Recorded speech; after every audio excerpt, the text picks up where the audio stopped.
Esse é o podcast do canal Ser Pai, onde meu papai fala com outros homens sobre paternidade.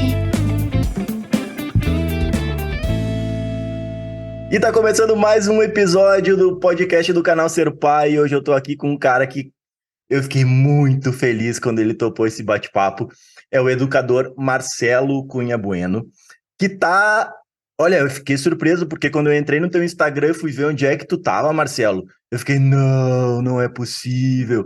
Que tá em Bali, né? Tu tá na Indonésia. Tô na Indonésia, tô em Bali. A gente veio pra cá já há mais de um ano. Eu, a minha esposa, a Gabi, e meu filho Henrique, de 12 anos. A gente decidiu fazer uma mudança de vida. Vocês estão aí pra ficar ou vocês vão ficar indo e vindo? Cara, a gente tá aqui, na verdade a gente veio pra cá, né, com a intenção de conhecer e viver uma vida diferente do que a gente vivia, né, fora da bolha, de cidade grande, do conforto que a gente tinha, dos privilégios que a gente tinha. Eu sou educador e tenho uma escola há mais de 20 anos em São Paulo, né? E eu dediquei praticamente minha vida toda a essa escola. E eu precisava também sair um pouco dessa referência de educação que tem a mesma visão de infância, a mesma visão de desenvolvimento infantil, a mesma visão de família, de organização de sociedade e de pedagogia, né? Que a gente no Ocidente tem. Então, a gente decidiu vir para um lugar muito diferente, que a gente é absolutamente estrangeiros, absolutamente, não fala a língua do lugar, não conhece a cultura, está distante, assim, geograficamente, mas também espiritualmente do que eles vivem aqui. Então, sabe, eu costumo dizer que assim, é um pouco do sentimento de uma criança chegando na escola, uma criança pequena chegando numa escola nova.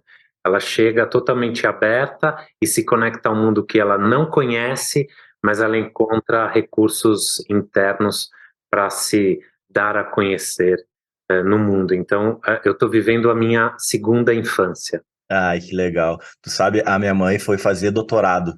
Quando eu tinha de 7 para 8 anos, a gente ficou 4 anos morando em Paris.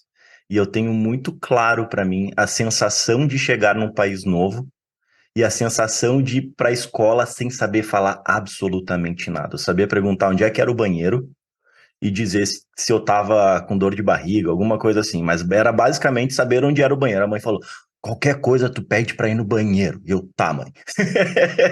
E Muito bom. foi uma coisa muito doida, assim, chegar, porque eu tenho a lembrança de chegar em Paris no inverno e olhar para a cidade vazia. E eu lembro de falar para a mãe, e depois a mãe confirmou isso, né? Porque eu pensei, pode ser uma memória inventada. E eu falei, mãe, é uma cidade fantasma, porque não tem ninguém na rua. Tava, sei lá, 0 graus, ninguém queria sair, meio chuvoso, assim. Então foi um baque muito grande. E é muito doido, né? Porque eu morei na França de 93 a 97, ali 94, 98. E naquela época, na França ainda, eu tinha colegas que apanhavam com régua de madeira nos dedos, que ficavam dentro de um armário quando fazia alguma bobagem, e que a professora era extremamente grosseira. Só que como eu era estrangeiro, né, e eu sempre fui um guri muito doce, né, e eu tinha, sei lá, conseguia lidar bem com os professores. Eu acho que também tinha uma coisa de pena, apesar que a minha primeira professora, nos primeiros 2 meses, praticamente me deixou no fundo da sala de aula, que tinha uma biblioteca, e falou, não, fica lendo aí. E eu fiquei lá. E eu só tinha aula com eles quando era a hora do ditado. Depois eu fui descobrir que a criança que sentava do meu lado para fazer os ditados era a criança que mais tinha dificuldade de escrever. Então eu comecei todo errado. E eu tô lembrando disso, e eu vi que teu filho foi para Green School e agora tá na Wood School, é isso? A Green School é aquela escola dos bambus, que é a referência mundial, é essa? Isso. Ele foi para essa escola assim que a gente chegou, um pouco também do movimento de vir para Bali, também tinha a relação com experimentar essa escola especificamente, porque a gente tem, a gente vai ao encontro dos valores, né? Então, os valores que a gente pretende, né, com o presente e com o futuro, né? É uma escola muito sustentável, uma escola que valoriza as relações sociais, que pensa no descarte correto dos resíduos, e vegana também. Então a gente foi para lá, né? Mas mas depois a gente acabou se mudando de cidade e encontrou uma escola menor. O Henrique tem um pouco desse perfil, né? Assim, ele veio para cá com 11 anos, ele está com 12 agora, 12 anos, mas ele tem um perfil um pouco menos escolar, né? Filho de professor na casa de ferreiro, espeta de pau, né? Então ele foi à Green School, é uma escola muito grande, que o acolheu, que foi interessante, tudo, mas ele sentiu um pouco se sentiu um pouco perdido naquele espaço, né? E aí a gente se mudou de cidade e nos mudamos também, e mudamos ele de escola para essa escola menor que chama Wood School, que fica no meio dos campos de arroz. É uma escola que cuida dos animais da comunidade, é uma escola que não faz, não tem prova, não tem lição, eles estão muito mais preocupados com o desenvolvimento espiritual, portanto, eles têm um discurso de amor muito, muito forte, muito marcante, e que para ele faz muita diferença, né? Porque eu acho que tem um pouco disso, né? Ele viveu durante 10 anos na escola que eu criei, né? Gostou de lá, mas eu acho que ele carrega um peso, né, do pai estar sempre na escola, a escola ser do pai, o pai ser a escola, um pouco que nunca foi o espaço dele, né? Ele saía de casa e ia para a escola, que era um pouco a casa, né? Então, quando ele veio para cá, ele foi se descobrindo assim como criança, né? E como aluno, né? estudante. É. É, E como é que e foi foi. para ti? Desculpa, continua, vai lá. Não, não, é isso, cara. E foi uma coisa muito maravilhosa isso, porque eu me descobri também como um pai, descolado de ser esse pai professor, né? Me descobri assim um pai de escola, e foi muito importante. Eu olhar para a escola e não ser responsável por interagir ou por, enfim, conduzir as coisas. Então, eu digo que o aprendizado da escola do Henrique também foi um aprendizado para mim, mas para ele foi muito bom, porque ele foi se encontrando, sabe? Assim, se encontrando no sentido de se entender, sabe? Nesse processo de crescimento, nesse processo de entendimento do que é importante para o seu desenvolvimento. Então, ele desenvolveu muito a fala, a oralidade, ele desenvolveu muito a conexão com o mundo, com a cultura, com a política, com as responsabilidades sociais e coisas que, sabe, não estão dentro da sala de aula especificamente, né? Então, foi um pouco isso. Eu vi num post teu que tu falou, depois de 10 anos eu tô vivendo a paternidade na escola. Eu achei isso muito interessante, porque é exatamente o que tu falou, né? De agora tu só é o pai do aluno, não tem mais que se envolver. E como é que tá sendo essa experiência de ser, entre aspas, somente o pai? É super libertador, né? E ao mesmo tempo me gera. Sabe uma coisa que eu aprendi, Pedro? Foi assim: quando eu abri a Estilo, né? Eu abri muito novinho, a Estilo é a minha escola. Eu abri muito novo, né? E as pessoas falavam e eu levava as coisas muito a ferro e fogo, assim. Eu era muito, eu sou, né? Mas era muito uma coisa da educação e eu queria ser revolucionário, né? Eu queria fazer uma educação que arrebentasse a boca do balão, sabe? E eu lutava muito por isso. E as famílias falavam para mim, né? Falava, cara, mas não dá para ser assim, né? O tempo todo. Eu acho que precisa de um equilíbrio, etc, etc. E eu falava, não, porque educação precisa ser desse jeito. A gente tem que ir com as vísceras e tal. E eles falavam, não, um dia que você tiver filho, você vai entender o que, né? Um pouco dessa lentidão, de uma paciência, de uma empatia mesmo. E quando o Henrique nasceu, eu me tornei um professor, um educador diferente, né? Eu me tornei um dono de escola diferente, muito mais acolhedor, muito mais sensível, muito mais ancorado na sensibilidade das famílias, nas angústias, nas incertezas. Isso me fez um educador melhor mesmo, me tornar pai. Não é que seja um pré-requisito, estou falando da minha história, né? E ir para o lado de lá, né, ir para o lado do pai agora, do só pai, que já é muita coisa, é um baita de um aprendizado, né, porque eu tenho que controlar essa esquizofrenia, né, de falar, cara, a professora fez isso, não dava para fazer diferente, ela tinha que, sabe, eu tento consertar às vezes, mas eu falo, não, eu não sou, né? Eu sou o pai, né? E é legal, porque muitas vezes o Henrique, quando ele me traz alguma situação que é mais difícil, que a escola né, deu uma pisada na bola, ele fala assim, mas tá tudo bem, pai, relaxa. Você não pode fazer nada, sabe? Quer dizer, fica no teu lugar, sabe? Me Te coloca escuta no e teu me lugar de acolhe. pai. Exato. Não tenta ser tudo ao mesmo tempo, né? Quando a Ana foi para a escolinha, a Ana agora tá com 7 anos, mas quando ela foi fazer a adaptação na escolinha, eu fiquei lá, né? A Milene, minha mulher, foi primeiro dia, eu acho, e o resto foi tudo eu. Eu tinha que sentar numa cadeirinha do lado de fora, e daí volta e meia eu escutava a Ana chorando no início, né? E reclamando. Eu vou entrar. E daí eu começava a chorar, começava a ficar nervoso. Foi uma adaptação difícil para mim. Foi muito mais difícil para mim do que para ela. E a minha mãe foi professora durante muitos anos. A minha mãe é arqueóloga. E daí deu aula na universidade, mas antes já tinha dado aula em outros lugares. E eu falei, mãe, é muito difícil porque eu quero entrar na sala, eu quero. E ela, não, mas tu tem que entender que no momento que tu entra na escola, os professores vão lidar com isso. Os professores têm um método dele de lidar com isso, tu tem que confiar que eles vão dar conta e que a Ana vai dar conta e que vai ficar tudo certo, vai dar tudo bem. E daí eu, mas é difícil, né? É difícil porque tu tá. O nosso serzinho que tá o tempo todo grudado na gente, quando vê daqui a pouco foi pra escola e tá lidando com outras pessoas, com outras autoridades, né? E daí como é que tu lida com isso? Pra mim foi uma coisa difícil, assim, nos primeiros dias, até que eu vi que ela tava bem, daí eu, tá. Daí parece que tirei um peso das costas. Mas é, uma coisa que eu estava conversando dia desses com um amigo meu é que a Ana, com 7 anos, está num momento difícil, assim, de. Não que ela seja uma criança difícil, é uma criança que está aprendendo, buscando seus limites.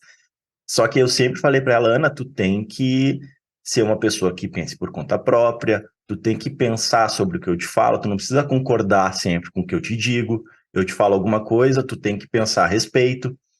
Só que isso me traz uma dificuldade gigante agora, porque eu falo alguma coisa para ela, mas eu não acho que é assim, pai. E daí começa toda uma conversa, ai meu Deus, acho que eu vou virar um pai autoritário. Puta, maravilhoso isso que você falou. E você sabe que isso não para, né? Porra, você tá falando dessa história, né, de você estar lá fazendo o processo de acolhimento, de adaptação, né, no começo da vida escolar e que representa muito essa passagem, né, disso que a criança já construiu internamente para aquilo que ela vai viver socialmente. Então, é a prática daquilo que a gente, como pai, mãe, ajudou a criança a construir. Então, ela está lá colocando em prática e na medida que ela vai chegando nesse lugar e vai conhecendo esse lugar, né, é como se o espírito dela, né, o corpo infantil dela, começasse a ocupar um espaço que é um espaço para além dos limites que a gente colocou, né? Então, quando a gente observa isso nas crianças, ou quando as crianças vão para a escola e entram chorando ou saem sorrindo, né? São as duas situações difíceis para as famílias, porque tem alívio, né, quando a criança sai sorrindo da escola, mas é um pouco de uma constatação, fala, puta, fica bem apesar de estar longe de mim, né? Então, mas quando a criança faz isso, a gente descobre, de fato, de que as crianças, elas são do mundo, né? E a gente cria muito para o mundo. E esse mundo, ele é atravessado por essas experiências que a gente não tem controle absoluto, né? Agora, e todo o processo, né, de paternidade, estamos falando aqui da paternidade, mas da maternidade também, é um processo de contradição eterno. É uma contradição, porque o que a gente faz com as crianças é criar uma educação, e assim deveria ser, que é pautada na contradição. Nessa contradição do amor, assim, você oferece um mundo para o filho, para a filha, mas ao mesmo tempo você quer que o mundo caiba no teu colo para sempre. Então, essa é uma contradição que a gente precisa lidar a todo instante. Você dá recursos e oferece recursos para as crianças, para elas falarem, se comunicarem, se expressarem, argumentarem, serem independentes, mas ao mesmo tempo isso as afasta do ninho, né? Então, é um sentimento muito doído. Eu vivo isso hoje, né, com o Henrique, é, muito à flor da pele, né? Assim, as relações de amizade dele, os núcleos de amizade dele vão tomando formas, né? E ele tem histórias que são histórias da intimidade dele, eu sinto que ele compartilha até a página 8 comigo. Eu deixo ele muito à vontade. Falo, filho, se você não quiser falar, não fala.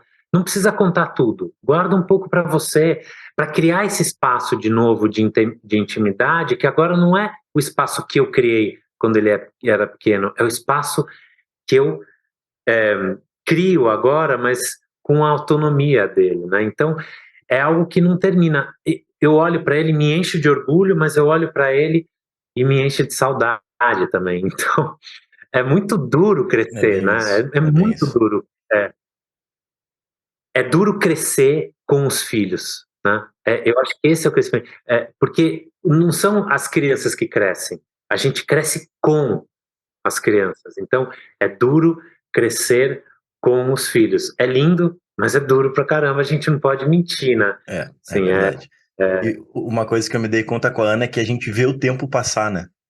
Eu nunca tinha me dado conta de ver o tempo passar. É a mesma coisa, quando eu peguei a Ana no colo pela primeira vez, eu vi pela primeira vez na minha vida que alguma coisa era para sempre. Eu sabia que a partir daquele momento a minha relação com ela era para sempre, né?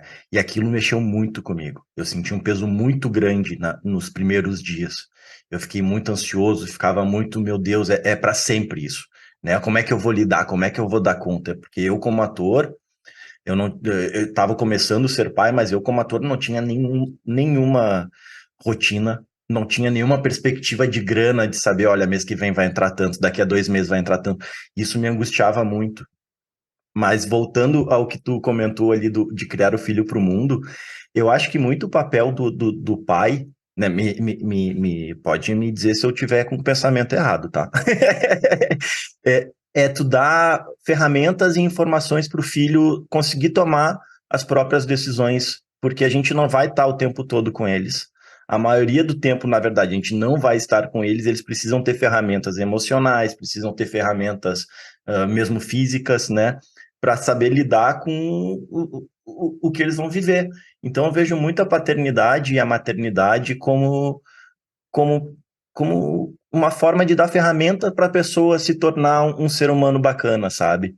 Da mesma forma que eu não acho que paternidade e maternidade sejam coisas distintas. Eu acho que ambos são cuidadores, né? E eu acho que essa minha visão é muito por ter sido criado por uma mãe solo, né? Eu conheci meu pai com 18 anos, eu tive outras figuras paternas, mas eu brinco que se juntar elas, dá uma. Né? Mas é muito doido, porque o ser pai surgiu porque eu não sabia o que que era a paternidade, eu não sabia o que que eu tinha que fazer, eu não sabia o que que era, eu sabia o que que a minha mãe fazia. Então, para mim, a paternidade era o que a minha mãe fazia, é cuidar, né? Cuidar de mim, cuidar do amor, da educação, mas eu fui descobrir se existia alguma coisa além, né, disso. E, cara, eu tô vendo que não. Basicamente, ambos são cuidadores, ambos precisam dar o seu melhor, não é dar 50%, cada um precisa dar 100% de si, né, ou o 100% do que consegue dar, para fazer que um ser humano seja uma pessoa bacana para o mundo, né? Porque a gente não vai conseguir mudar o mundo, né, de uma forma radical, mas aos poucos a gente pode ir mudando as consciências e mudando as mentalidades para, né, aos pouquinhos a gente ir mudando alguma coisa. É maravilhoso isso, porque de fato, né, isso tem feito muito sentido para mim cada dia, sabe? Eu acho que pelo fato de eu viver uma vida agora, que é uma vida sem um espaço constituído, né? A gente fez uma opção por uma vida nômade, a gente pretende, né, a gente já rodou a Ásia, a gente pretende continuar. Agora em maio nós vamos para a Índia, para o Nepal, a gente saiu dessa ideia linear, né, de vida, não que não faça sentido, para cada família, para cada pessoa faz o Claro. sentido que for, para a gente não fazia mais. Mas você sabe que cada vez mais eu fico pensando que é o seguinte: a educação só tem sentido se a gente transformar as pessoas e o mundo. E a gente, como pai e mãe, a gente cria uma criança para que ela seja mais uma força para transformar as pessoas e o mundo. É mais um braço no grande abraço que a gente precisa dar no mundo. Esse é a missão de um pai e de uma mãe. É o acolher, o abraçar o mundo na força da criação da criança. Então, eu acho que porque o que a gente faz, né, como pais e mães, é mais do que educar, é criar, é um processo criativo. Você que é das artes cênicas, né, é um processo potente, cênico, né, de criar um mundo melhor. Então, o que a gente vive na nossa casa, o que a gente vive no ato, né, da nossa educação com os nossos filhos e filhas, ele é o grande acontecimento que o mundo precisa.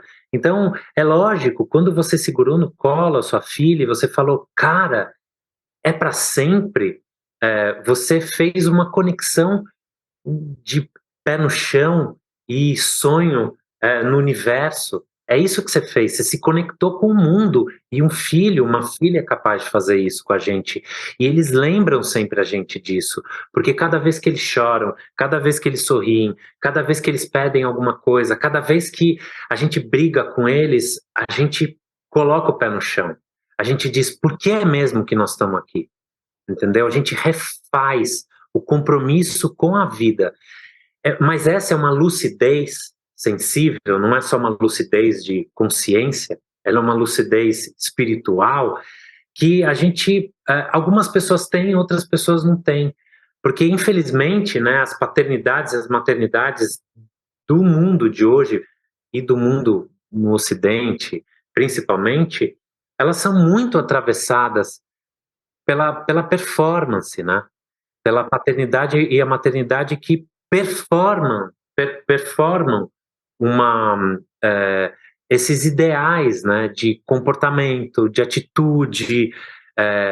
Então, você fica vendo que o pai e a mãe se relacionam com uma criança ideal e tentam ser pais e mães ideais, e aí você só gera frustração e culpa, e você se afasta do processo de criação desse mundo melhor, porque o mundo da criança é o mundo da verdade, é o mundo da nossa inteireza, é o mundo do pertencimento, da presença, seja lá como for.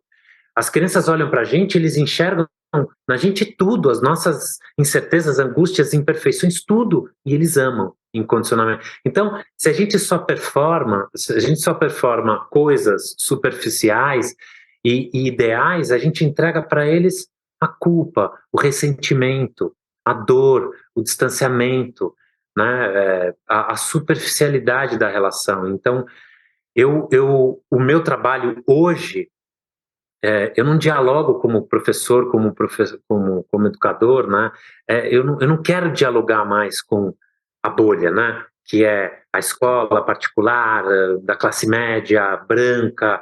Eu não quero fazer isso mais. Eu quero dialogar com todas as pessoas para que a gente olhe nas crianças a possibilidade da gente construir um mundo melhor. É isso, mas começa dentro da gente. Começa dentro de nós. Eu tenho uma palestra muito bonita, por sinal, que se chama Em Busca da Infância Perdida. Cara, a gente não consegue dialogar com a infância se a gente não dialogar com a nossa infância. E a nossa infância não é eu empenava pipa, eu fazia. Não. É a forma leve e potente de se relacionar com a vida. Como faremos? Cara, eu olho para você, eu vejo você fazendo, eu vejo teu espírito, a tua força, a tua teu olhar cristalino, assim, sabe? De uma criança entregue e sensível mesmo. É muito bonito isso. Tua filha tem sorte. Ah, que isso, cara. Muito obrigado, vai me fazer chorar aqui. Volta e meia nos episódios tá eu e o convidado chorando. Não sei se tu conhece o Facundo Guerra. Sim, lógico. Cara, no episódio com ele, a gente ficou, olha, eu acho que uns 10 minutos, os dois falando, e daí chorava, chorava. A minha mãe sempre falou pra mim, Pedro, quando tu te tornar pai, tu vai entrar no mundo fantástico dos parquinhos. E eu, como assim, mãe? Tu vai ver que as pracinhas é um mundo à parte dentro da cidade. E daí eu sempre fiquei com aquilo na cabeça, né? Como assim? Até o dia que eu comecei a levar a Ana para os parquinhos, né? A minha mulher trabalha numa multinacional que tem aqueles horários rígidos, né? Então de manhã é eu que fico com a Ana, né? Levo para a escola e tal. Isso desde que ela tem 2 anos. E eu levava ela no parquinho e daí eu comecei a perceber realmente isso.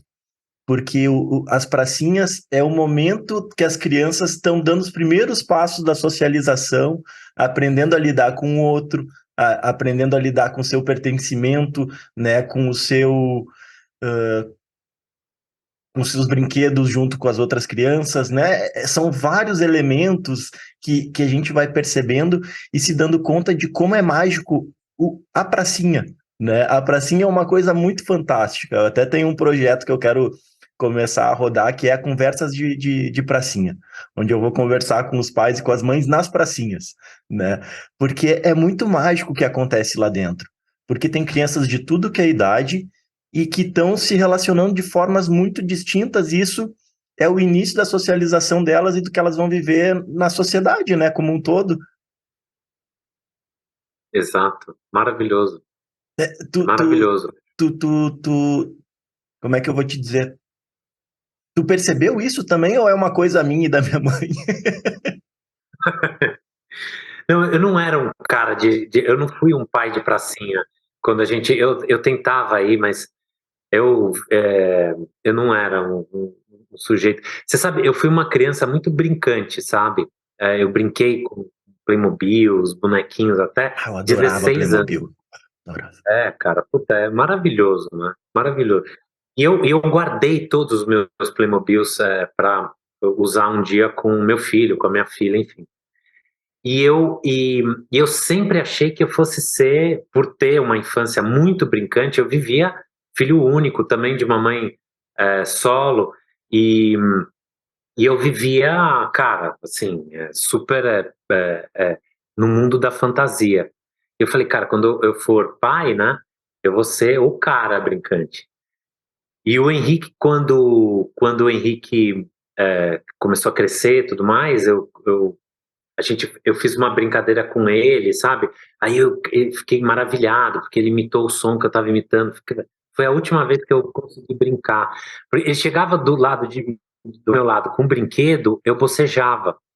Assim, era uma coisa incontrolável, incontrolável. Eu não conseguia brincar.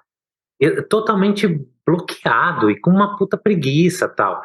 Então, na hora de ir no parquinho, eu não ia, cara, doía minhas costas, eu ficava cansado, suado, nossa, sempre foi muito. E eu carreguei um pouco essa culpa, sabe, durante um tempo. Mas depois eu falei, cara, tem tantas formas de você ser pai, né? Tantas outras coisas que eu posso oferecer a ele. E a Gabi, minha esposa, fazia ela brincava, e o contrário, ela não brincou na infância, foi interessante. Então ela ia aos parquinhos e fazia tudo, e eu sempre fui um cara, um pai da conversa, sabe, da folia, do dormir junto, do contar história, de escutar música, de assistir filme e essas coisas assim, sabe, aventureiro e tal, né? Eu que sou o louco do trio Parada Dura aqui, eu que invento as. Vamos subir o Everest. Nós vamos subir o Everest agora. Caralho, que demais. Muito legal, né? Então sou eu que faço. Vamos dormir num deserto na Índia. Nós vamos lá no Rajastão dormir no deserto da Índia, sabe? Então eu faço essas loucuras e a Gabi ela conduz por um outro lado. Então Eu não tenho essa coisa do parquinho, cara. Eu não. Eu vejo, mas eu não tenho. Mas tu tem outras, é isso aí. Tu sabe que eu não consigo brincar de boneca com a Ana. A minha família só tem mulheres, praticamente. Né? Meus primos mais próximos, assim, são 15 anos mais velhos que eu. Então a gente não se relacionava. Mas todas a primaiada mais próxima de mim é tudo mulher. E elas me obrigavam a brincar de Barbie. E se eu não brincasse, eu apanhava, né? Até a gente brinca que uma das minhas primas apertou meu gogó um dia porque eu não queria brincar de Barbie. E hoje a Ana vem comigo para brincar de Barbie e eu não consigo, cara. Eu não consigo. Eu até posso tentar sentar do lado dela, mas dá 2 minutos, começa a me dar uma coisa, ah, não, quero sair daqui, vamos jogar um jogo. Eu gosto de jogar jogo. Mas Barbie, que ela gosta de brincar ou de boneca, cara, eu não consigo. Eu vou, agora que tu falou, vou cobrar isso das minhas primas e olha, a terapia vai ser com vocês agora, porque eu vou ter que tratar isso. Marcelo, a gente tem que ir para a pergunta de 1 minuto. Eu vou botar aqui o timer e eu vou te mostrando. Deixa eu botar aqui. E o nosso tempo já está acabando. Passa muito rápido. Passa muito. É uma pergunta muito simples que tu vai responder facilmente. Marcelo, o que é ser pai? 1 minuto. Ave Maria, ser pai é uma viagem para dentro, uma viagem que te leva a estar conectado com a Terra, com o universo, com as possibilidades. Ser pai é ser um pouco da outra pessoa. Ser pai é revisitar o colo da mãe. Ser pai é entender as nossas imperfeições, as nossas contradições. Ser pai é ser imperfeito, ser pai é ser construção, é ser entrega, ser pai é ser simples e muito corajoso. E ser pai é a melhor coisa do mundo e, ao mesmo tempo, a coisa mais difícil do mundo, porque carrega todas as fragilidades. Ser pai é ser o tempo. Ah, tá bonita. Marcelo, tu gostaria de deixar algum recado para os pais que estão nos escutando? Alguma mensagem, alguma coisa? Agora é o momento.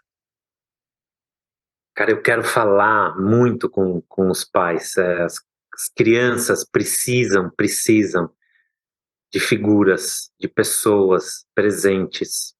Desliga o celular, desliga o automatismo da ação, desliga os julgamentos, desliga o trabalho, desliga as obrigações, desliga as ideias, os ideais, as utopias, desliga a conexão com o futuro. As crianças precisam do aqui, do agora, elas precisam da gente inteiro. Então, cara, eu diria assim, cultivem a atenção, a delicadeza, a escuta, o silêncio. Escutem mais do que falam, sabe? A paternidade é mais sobre escuta. Deixa pulsar o coração e reativa a intuição para se conectar com os filhos, porque na vida inteira que esses caras e essas meninas vão viver, a gente só tem uma década e pouco para ficar junto com eles. A gente só tem uma década para segurar no colo. Então aproveita agora, porque é agora, enquanto a gente segura no colo, que a gente vai construir o futuro melhor, sabe? O nosso futuro, com as lembranças. Sim, se livra das coisas que nos atrapalham, sabe? Esteja presente sempre, porque passa e é a melhor coisa da vida. Aí passa rápido, né? Meu Deus do céu. Parece que foi ontem que a Ana nasceu e agora tá aí já. Com as suas perninhas magrinhas correndo de um lado e pro outro. Cara, foi. Que conversa deliciosa. Muito obrigado. Foi um prazer muito grande. Eu já estou pensando numa parte 2 porque eu tinha mais muito para conversar contigo. Então, se tu topar, eu topo fazer uma parte 2 da nossa conversa daqui a algumas semanas. E, Marcelo, pô, tu é um cara diferenciado. Tu é realmente um cara especial. e que toca muita gente, né, com teus posts. Como a gente está longe, o nosso contato acaba sendo pela internet, mas teus posts refletem muito o teu ser, né, a tua luz, porque, cara, a gente vive num mundo tão imediatista de conteúdos tão rápidos, né, e estão sempre lá brilhando, né, e tu traz uma calma com o teu conteúdo e uma reflexão que toca na gente de um jeito diferente, né? Então, muito obrigado por isso, muito obrigado por nos ajudar a ter um mundo melhor, nos ajudar a fazer desse planeta um lugar melhor de se viver, né? Porque a gente precisa de mais Marcelos por aí. E pode contar com o Ser Pai, porque tu precisar, quando for dar alguma palestra, algum curso, conta comigo para divulgar lá, só me mandar o link, o card, o que for. E, cara, sem palavras, muito obrigado mesmo.